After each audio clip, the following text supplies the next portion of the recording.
आज का वचन अय्यूब की पुस्तक मानव जीवन के सबसे कठिन प्रश्नों में से एक पर प्रकाश डालती है। धर्मी मनुष्य दुख क्यों सहता है? अय्यूब ने अपने जीवन में बहुत बड़ा नुकसान झेला। उसकी संपत्ति, परिवार और स्वास्थ्य सब चला गया। मित्रों ने भी उसे दोषी ठहराया और कहा कि यह सब उसके पाप का परिणाम है। लेकिन अय्यूब जानता था कि उसने ऐसा कुछ नहीं किया। इसलिए उसने अपने दुखों के बीच परमेश्वर से सवाल पूछे। अध्याय 42 में कहानी का चरम और समाधान मिलता है।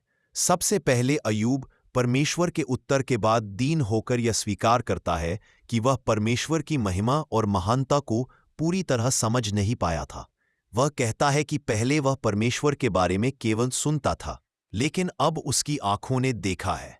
इसका अर्थ यह है कि उसके दुख और संघर्ष के अनुभव ने उसे परमेश्वर को गहराई से जानने और देखने का अवसर दिया। वह अपने प्रश्नों और तर्कों को छोड़ देता है और परमेश्वर की प्रभुता को मान लेता है। इसके बाद एक अनोखी घटना घटती है। परमेश्वर अय्यूब के मित्रों को डांटता है क्योंकि उन्होंने अय्यूब के बारे में गलत बातें कही थीं और परमेश्वर की सच्चाई को तोड़ा मरोड़ा था। उन्हें बलिदान चढ़ाने के लिए कहा जाता है और अय्यूब से उनके लिए प्रार्थना करने के लिए कहा जाता है। यहीं से स्थिति बदलने लगती है। अय्यूब 42:10 कहता है, जब अय्यूब ने अपने मित्रों के लिए प्रार्थना की, तब यहोवा ने उसकी दुर्दशा को दूर कर दिया, वरन यहोवा ने अय्यूब को पहले से दुगुना दिया। इस पद से एक बहुत गहरी शिक्षा मिलती है।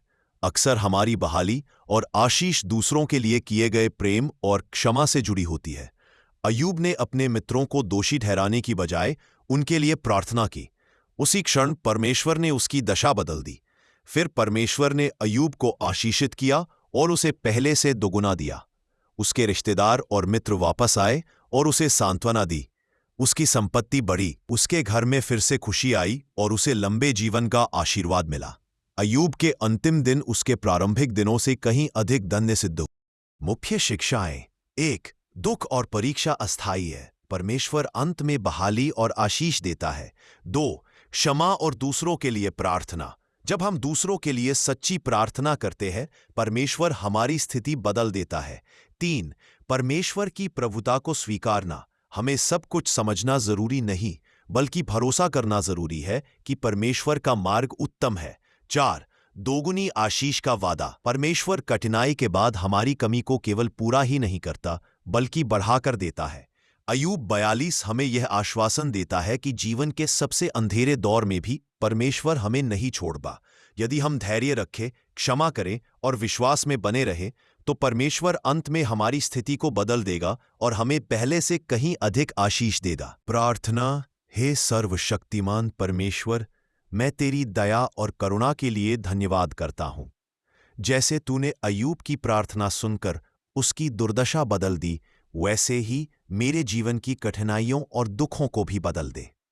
मुझे सिखा कि मैं दूसरों के लिए क्षमा और प्रेम में प्रार्थना करूं, तब मेरी अपनी स्थिति भी बदल जाए और तेरी महिमा प्रकट हो। तू दोगुनी आशीष देने वाला परमेश्वर है। मेरे जीवन के टूटे हुए हिस्सों को बहाल कर मुझे शांति, आनंद और नई आशा से भर दे। मेरा विश्वास मजबूत कर ताकि हर परिस्थिति में मैं तेरे सामर्थ्य और योजना पर भरोसा कर सकूं। यीशु मसीह के नाम से, आमीन।